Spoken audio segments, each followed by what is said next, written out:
अस्सलाम वालेकुम नाजरीन, मैं हूं मियां अकील अफजल और आप देख रहे हैं मेरा यूट्यूब चैनल। नाजरीन, आज के इस व्लॉग के अंदर मैं एक इंतहाई अहम और बड़ी खबर के ऊपर बात करने जा रहा हूं। जी बिल्कुल, ये खबर है इस्लामाबाद हाई कोर्ट के 6 जज साहिबान की जानिब से लिखा गया सुप्रीम जुडिशल काउंसिल को एक खत। इस खत के मंदरजात के ऊपर बात करेंगे।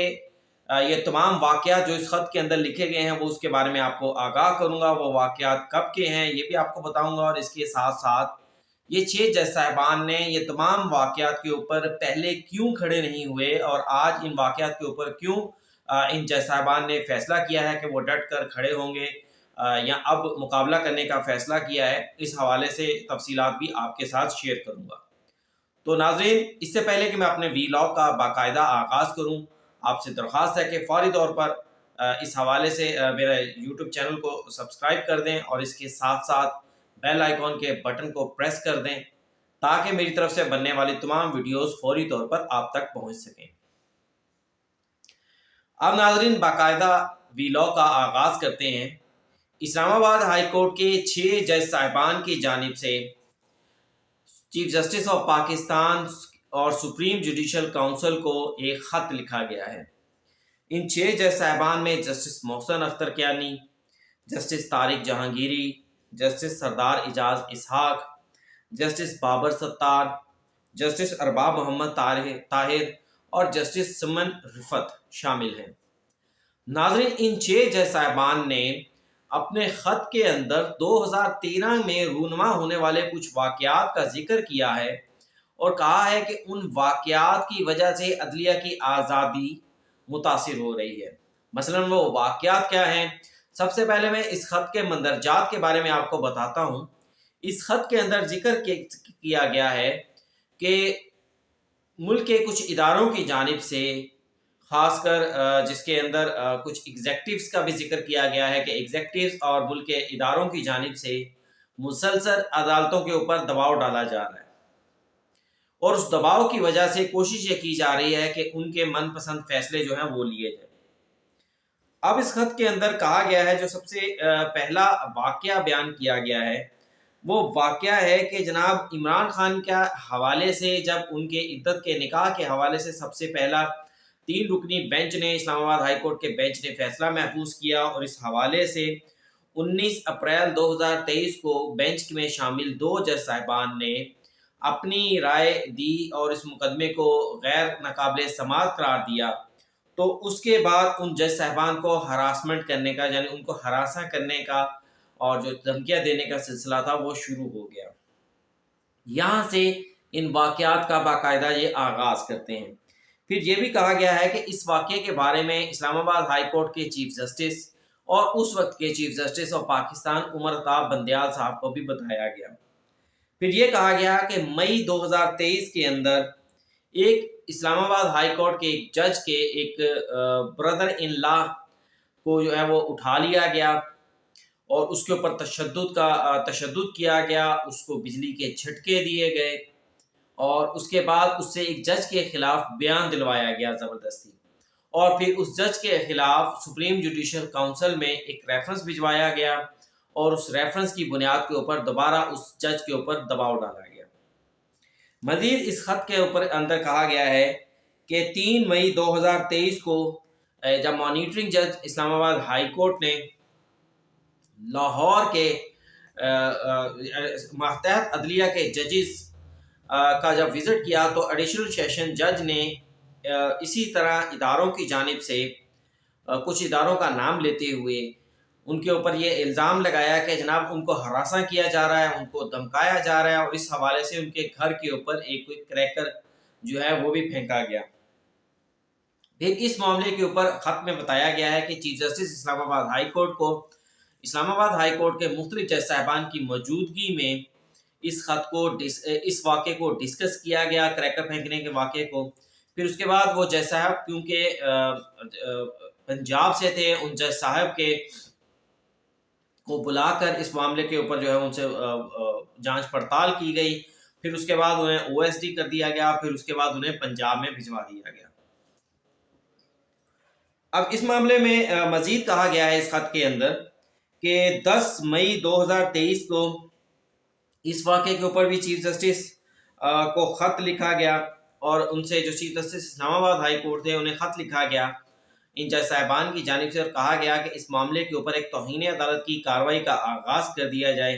लेकिन इस्लामाबाद हाई कोर्ट के चीफ जस्टिस ने तौहीन अदालत की कार्रवाई का आगाज़ नहीं किया। फिर ये कहा गया 19 मई 2023 को चीफ जस्टिस बंदयाल से मुलाकात की गई और उन्हें तमाम वाक़यात के बारे में बताया गया और उनकी जानिब से ये कहा गया कि जनाब उनकी आला हुक्काम से बात हो गई है, आइंदा ऐसे वाक़यात नहीं दोहराए जाएंगे। लेकिन इस ख़त के अंदर कहा गया कि इसके बाद भी जजेस को हरासा करने के जो वाक़यात हैं वो होते रहे। अब इसमें मज़ीद कहा गया है कि गर्मियों के अंदर इस्लामाबाद हाई कोर्ट के एक जज साहब ने अपने घर के अंदर जब रेनोवेशन के काम का आगाज़ किया तो उस रेनोवेशन के काम के दौरान उनके घर के अंदर जो शेडलियर लगा होता है उसमें से कैमरा दरियाफ्त हुआ और उस कैमरे के साथ इसके साथ साथ उनके बेडरूम की भी जब तलाशी ली गई तो उनके बेडरूम से भी कैमरा दरियाफ्त हुआ, कैमरा मिला और उसके साथ एक यूएसबी भी मिली जिसमें रिकॉर्डिंग की गई थी। और इस्लामाबाद हाई कोर्ट के तमाम जज साहिबान ने उस यूएसबी की रिकॉर्डिंग देखने के लिए अपनी एक मीटिंग बुलाई, वहाँ पर उसकी वीडियो चलाई जिसमें जज साहब और उनकी फैमिली, ज़ाहिर बात है अगर बेडरूम से मिला है तो उनकी अहलिया होंगी, उनके प्राइवेट जो लम्हात थे उसकी वीडियोस उसके अंदर मौजूद थी। लेकिन उन्होंने कहा कि chief justice Islamabad high court ने इस मामले के ऊपर जो है वो कुछ जानने की कोशिश की लेकिन ये मालूम नहीं हुआ कि वो कैमरा किसकी जानिब से लगाया गया था और ना ही ये मालूम हुआ कि उसकी रिकॉर्डिंग जो थी वो कहाँ पर देखी जा रही थी या कहाँ से कंट्रोल की जा रही थी, कैमरा किसने लगाया, कहाँ से रिकॉर्डिंग की जा रही थी, इस हवाले से किसी को भी कुछ मालूमात हासिल नहीं हुई। फिर इस मामले के ऊपर 5 जज साहिबान ने इसके बाद chief justice Islamabad high court को दोबारा ख़त लिखा और उनसे कहा कि जनाब आप इस मामले के ऊपर तौहीन अदालत की कार्रवाई करें, लेकिन chief justice Islamabad high court ने कोई कार्रवाई नहीं की। फिर जनाब इस ख़त के अंदर मज़ीद कहा गया कि उस वक्त जज साहिबान ने, उस वक्त के 6 जज साहिबान ने चीफ जस्टिस उमर अता बंदयाल से मुलाकात की, इसके अलावा चीफ जस्टिस गाजी फायज़ से मुलाकात की और उन्होंने तमाम मामलात के बारे में आगाह किया। दीगर जज साहिबान ने अब इस ख़त के अंदर मज़ीद कहा गया है कि इस मामले के ऊपर उनकी सुप्रीम जुडिशल काउंसिल से इस्तदा है कि जो दीगर हाई कोर्ट्स के भी जज साहिबान हैं उन तमाम जज साहिबान को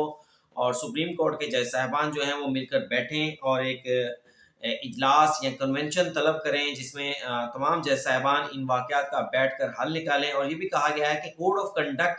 इस तरह की हरासमेंट के हवाले से बिल्कुल खामोश है कि जजेस को क्या करना चाहिए। अब नाज़रीन इसके अंदर ये भी कहा गया है कि ये ख़त की जो कॉपी है वो सुप्रीम कोर्ट ऑफ पाकिस्तान के तमाम जज साहिबान को भिजवाई गई है। इसके अलावा सुप्रीम जुडिशल काउंसिल के 2 जो सीनियर जज साहिबान होते हैं जिसमें चीफ जस्टिस आमिर फारूक शामिल हैं और chief justice Peshawar high court शामिल हैं, उनको भी इसकी कापी भिजवाई गई है और ये कहा गया है कि मामले के ऊपर एक इजलास तलब किया जाए, कन्वेंशन तलब किया जाए जिसमें तमाम जज साहिबान मिल बैठकर इस मामले के ऊपर जो है वो सोचो विचार करें और मालूम हो कि दीगर हाई कोर्ट्स में भी क्या मामलात हैं, किस तरह से चल रहे हैं। फिर इस खत के अंदर कहा गया है कि जनाब ये तमाम जज साहिबान साकिब निसार के उस फैसले से जो उन्होंने शौकत अजीज़ सिद्दीकी को हटाने का फैसला किया था, जब शौकत अजीज़ सिद्दीकी ने इसी तरह के इल्ज़ामात जनरल फैज़ हमीद और उस वक्त के DGISI के ऊपर लगाए थे, जनरल कमर जावेद बाजवा के ऊपर लगाए गए थे, तो उस इल्ज़ामात लगाने के बाद 2 शिकायत एक उस वक्त की वफाकी हुकूमत और उस वक्त के चीफ ऑफ आर्मी स्टाफ की जानिब से सुप्रीम जुडिशल काउंसिल में भिजवाई गई थी, बजाय इसके कि साकिब निसार उस वक्त शौकत अजीज़ सिद्दीकी के साथ खड़े होते, मामले की तहकीकात करवाते, उन्होंने उल्टा जज शौकत अजीज़ सिद्दीकी को ओहदे से हटा दिया। तो ये तमाम जज साहिबान जो आज ये ख़त लिख कर दलेर बन रहे हैं, इन तमाम जज साहिबान ने अपनी नौकरी बचाने के लिए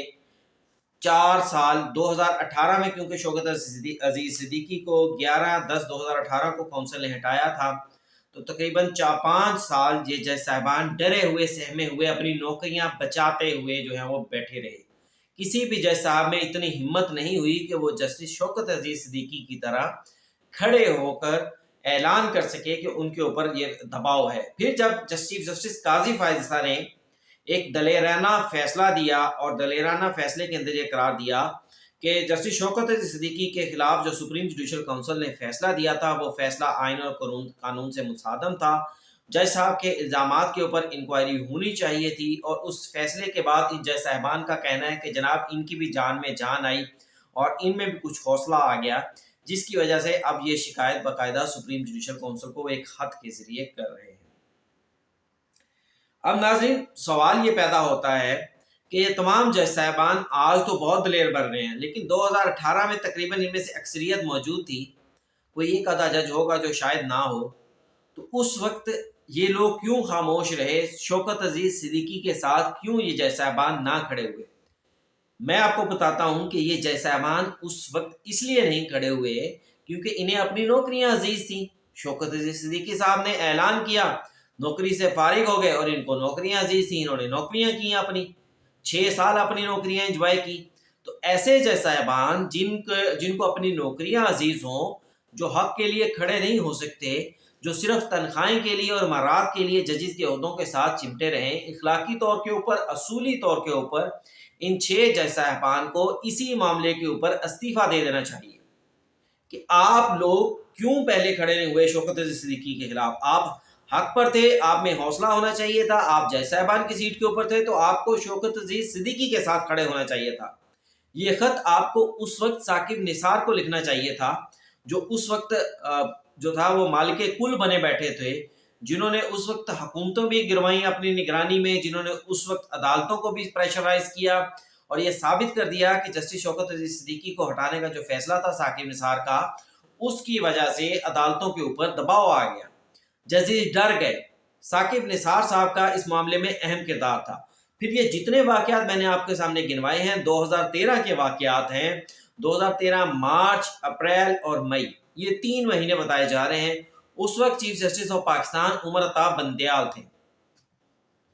उन तमाम वाकयात के अंदर भी उमर अता बंदयाल को जो है वो इन जजेस की जानिब से बताया जाता रहा बकौल इनके इस खत के, तो उमर अता बंदयाल ने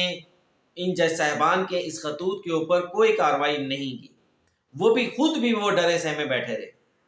तो अब चीफ जस्टिस काजी फैसला ने जो एक दलेराना फैसला दिया और जस्टिस शौकत अली सिद्दीकी को मराज समेत उनको बहाल कर दिया, अगर जब वो ओहदे पर बहाल नहीं हुए लेकिन उनके जो मौक़िफ़ था उसको दुरुस्त तस्लीम कर दिया,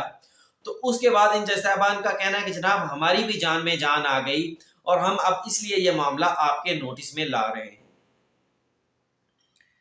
फिर जनाब इस खत के अंदर इस खत के ऊपर एक ये भी मामला है कि क्या इसमें चीफ जस्टिस काजी फैज़ल साहब अब क्या करेंगे। देखें, 2 मामलात हैं। एक तो ये मामला जो है ये सुप्रीम जुडिशल काउंसिल को लिखा गया है। सुप्रीम जुडिशल काउंसिल किसी भी जज के खिलाफ कार्रवाई कर सकती है, किसी जज को ओहदे से हटाने की कार्रवाई। अब ये खत सुप्रीम जुडिशल काउंसिल को क्यों लिखा गया, इस हवाले से हमें जो है वो मालूमात नहीं मिल रही कि सुप्रीम जुडिशल काउंसिल को ये खत लिखने की क्या वजूहात थी। फिर दूसरी बात यह है कि अगर ये मामला सुप्रीम कोर्ट ऑफ पाकिस्तान के नोटिस में लाया जाता, चीफ जस्टिस काजी फैज़ल साहब को या सुप्रीम कोर्ट की जो इंतजामी कमेटी को खत लिखा जाता, तो शायद चीफ जस्टिस काजी फैज़ल साहब इसको बराह रास्त अदालत में लगाते। अब सुप्रीम जुडिशल काउंसिल को लिखे गए खत को चीफ जस्टिस काजी फैज़ल साहब या सुप्रीम कोर्ट के जज साहिबान किस तरह अदालत में लाएं, ये तो एक किस्म का एक शोशा छोड़ दिया गया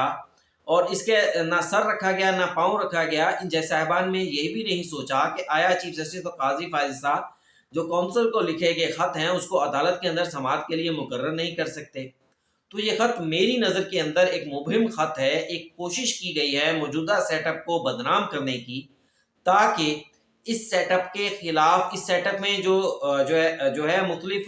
जो लोग काम कर रहे हैं उनको ऊपर दबाव लाया जा सके। अब इस खत के बाद सोशल मीडिया के ऊपर बहुत सारी बहस शुरू हो गई है। जाहिर बात है एक तबका इन जज साहिबान के साथ खड़ा है और एक तबका इन जज साहिबान के खिलाफ है। जो साथ खड़े हैं वो तो तालियां मार रहे हैं कि जनाब जज साहब ने बड़ी हिम्मत की, लेकिन जो मुखालिफ खड़े हैं वो यही सवाल उठा रहे हैं कि आपने शौकत अजीज सिद्दीकी का साथ क्यों नहीं दिया। फिर कुछ ट्वीट्स के ऊपर ये भी कहा गया कि इन जज साहिबान की इमरान खान के पीटीआई के कारकुनान के साथ या पीटीआई के साथ किसी न किसी तरह से बहुत ज़्यादा कराबतदारी है बहुत ज़्यादा ताल्लुक वास्ता है और शायद ये जज साहिबान जो हैं इमरान खान के लिए दिली हमदर्दियाँ रखते हैं और बिलाखिर इन्होंने इमरान खान के लिए खड़े होने का फैसला किया है। मज़ीद हक़ाइक़ इस हवाले से आइंदा आने वाले वक्त में सामने आते रहेंगे। जो हक़ाइक़ होंगे वो भी मैं आपके सामने लाता रहूँगा। अब देखना ये है